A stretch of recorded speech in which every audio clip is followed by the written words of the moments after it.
Alright, episode 7 of The Purge. Lovely, dark, and deep. So, Lila is still outside as this begins, and of course, Jenna wants to let her in. Rick is skeptical because, A, he doesn't like the bitch, but B, he thinks they're gonna get them killed, which it almost does. It gives enough time for the neighbor to sneak right on in. Then we move over to Jane, and Jane is held up by David there, and he has his little art gallery of women's that she's now a prisoner of. And the shit he says to her when he's talking about how her eyes would be impossible for even the best artist to capture. And he says the reason is because fear is alive. Like, you can't capture it in a painting. You can't capture it in an image. Like, it has to be alive. It has to be there. You can't. I don't know. There's something about that I really liked, the way that was worded. It was pretty evil. Just him fucking with her, and when he's going to feel her up and all this stuff is just mental and physical abuse. Now, I do have to say, and I'm not saying that this is unbelievable, because I absolutely think there would be plenty of people who would react like this. But when Jane is finally freed, she's acting like she was just fucking gang raped for days. Like, in all reality, what happened to her is she was tied up for a very short amount of time. A very short amount of time. Of course, this is awful. Don't get me wrong. And then her boss comes over and says some fucking mean shit to her and barely feels her boob. I mean, we get a flashback showing that her mom basically put her up on a fucking auction block to sell her off to the highest bidder to do what they want of her. I mean, not literally, but, freaking metaphorically anyways. Like, her mom was pimping her out. She was this straight A student who could have got by just on her genius alone, but her mom was one of those old school people who just thinks, you've got to use all of your assets to your benefit. And while I do agree that beauty can be a very useful tool in certain circumstances, I, of course, don't think that should be your main focal point by any means. But the mom, the way they portray her in this, she's supposed to be this self-centered, selfish bitch who's trying to use her daughter so that her daughter can get ahead. I don't fully get that from her mom in this, that she's just heartless and whatnot. I just genuinely feel like she thinks that's the way it is. She's just of that mindset, of that generation that's like, well, you just gotta let men fondle you and praise over you. That's even when the beauty contest that she has her in her, she's just like, I don't make the rules. We just play by them. Like, I think that's just her mentality. I don't think she's trying to be a bad person. I mean, it definitely comes off like that, and I can see people just interpreting it that way.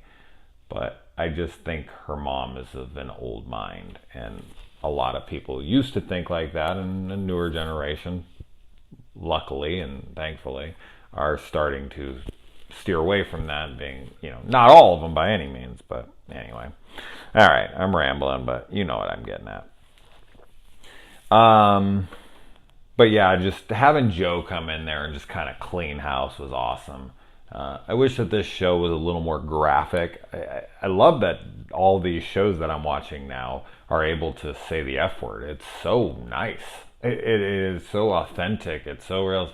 Because, when Breaking Bad and certain things were coming out, they could say shit. And I was like, oh, yes. Like, we're moving closer and closer. I remember the big South Park episode where they said shit like so many times, and they cursed the gods and all this and blah blah blah.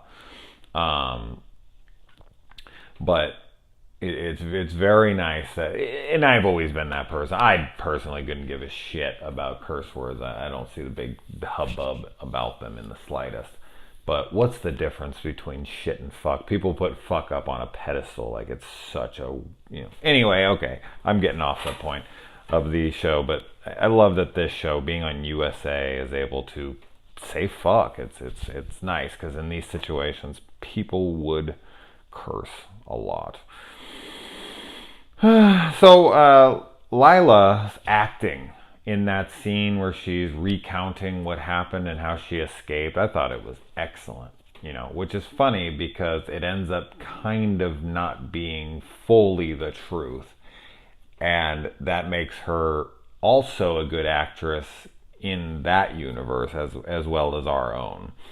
So she's kind of spitting out some bullshit there and doing it extremely, extremely well. And I love that Jane gets off that wall and she just goes over, grabs a gun, and she's like, says something like, David, it's too late for you, or whatever, like just is cold blooded in that moment. Just grabs a gun, boom, doesn't hesitate, not a second. That was a big stand-up moment. Like, fuck yeah, she came over there to save his life, and then he does what he does to get himself killed by her, not by her hitman, hit woman, whatever. I just thought that was ironic, of course, and awesome. The way that she just doesn't hesitate was wonderful. I guess, yeah, she comes over there all hoity-toity that she's just so much better, and she tells the fucking, what the hell are those women, the little militia group of women that are out there? Maidens or something. Madams, something like that. Anyways, she's like, you can't hurt these guys, and branding this guy, and all this is wrong. And then she goes, as soon as she's, molested or whatever, then she blows his fucking head off. Yeah, what a hypocrite. But then I do love that the neighbor comes over and holds them hostage, and it's over some of the pettiest shit. That just feels like real neighbor shit right there. Like, I've lived next to neighbors that I can't fucking stand, and they can't stand me. And because we live in a society where there are laws and there are, things that are socially acceptable and socially not acceptable, we don't do terrible things to one another. But in an event like a purge, you would definitely start to think about your actions a hell of a lot more, because pissing off your neighbor in the world we live in isn't a very big deal. I mean, you shouldn't do it to the best of your ability unless they're fucking assholes, and fuck them anyway. But something minor like them talking about like the parking and cutting down part of a tree or the whole tree or whatever it was because it was on their property line or whatnot, reminds me of The Thing in the Mist, and some other movie I can't think of off the top of my head. But it's just funny. It's just like that kind of stuff in our world is nothing, and in their world it's like, I will fucking kill you. I will get a new neighbor by killing you legally just for annoying me by being my neighbor. I don't know. I like that about it. Yeah, it kind of reminds me a little bit of the first one where, the first Purge, the original Purge, whatever the fuck you want to call it. That's why I hate the title of the new movie. You don't know what I mean by the first Purge. But their neighbors come in on them, and man, that next day must have been awkward as fuck. But these guys don't have to deal with the awkwardness of their neighbor because Lila comes in and kills his ass. Not kicks his ass, kills his ass. I stumbled there because I couldn't remember how she kills him. She stabs him, right in the head. I can't remember. I've watched like fucking 15 things since I watched this episode earlier. I'm seriously watching so much shit right now. It's insane. I'm watching The Haunting of Hill House, Walking Dead, American Horror Story, fucking that Creeped Out show for kids, and I've watched tons of movies. Well, anyways, so yeah, I've got a lot on my brain. Anyway.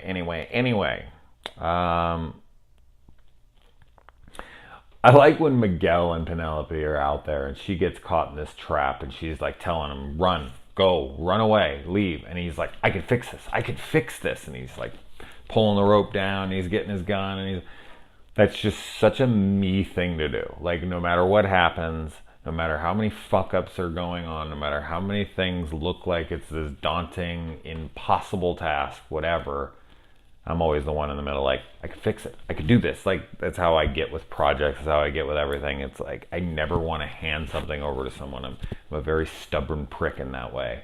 But he does end up saving her, and you know, his grit, his determination is what keeps them alive. So it makes him a good person, but it also has its negatives, of course, because you can never ask for help and whatnot. But I just really like that character trait of him. We don't really get a lot of Miguel and Penelope in this episode. They're really just kind of forgotten, honestly. They have like a couple teeny little moments, but for the most part, you know, they're not really in it. And yeah, I already said all that. I do like that when Jane and them, like Jane frees all the chicks before she leaves. She's like, we're not leaving here without these guys. And Joe, I'm still really curious on what Joe's motives are here. Because what is he doing? This has to be to a greater end. Something is going on. I'm not sure he's protecting these people like he says he is. I'm not completely against saying that, but this tape that he keeps listening to, I don't know. I don't know if that's going to play into like he's taking them all somewhere to kill them himself, or he's selling them or whatever.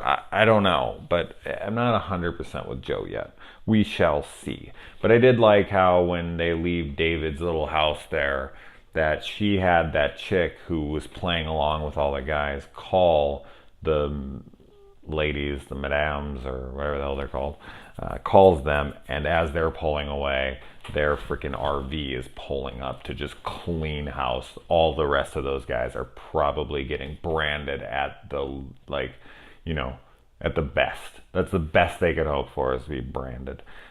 Pig, isn't that what it was? It was an episode or two ago. But yeah, very Lisbeth Salander. I think I said that in that review as well. I think that's about it. I liked this episode. We only got 3 left. I still am really curious on how this is all going to end up with Lila, Jenna, and Rick. I do think it's still going to come down to a decision between the two. And I don't know, man. I keep juggling back and forth on where she's going to land. I don't think Lila is being completely truthful.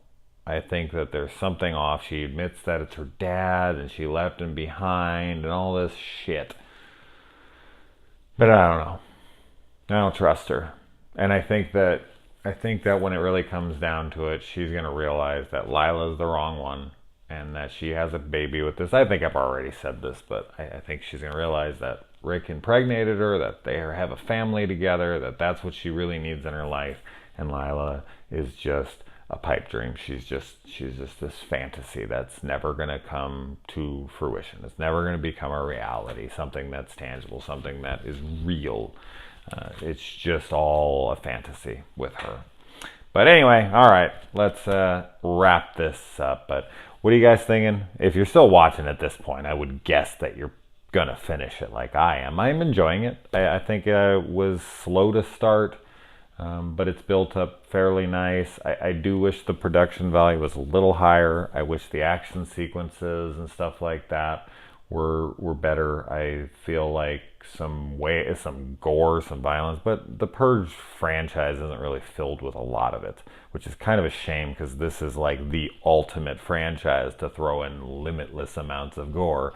People are just fucking going hog wild all night legally doing whatever the hell they want, so there's no restrictions there. I don't know. I just feel like this story, this whole idea, it just never lives up to the potential of what it could be in just a fun factor. But anyway, let me know what you guys are thinking about this show. Other than that, adios.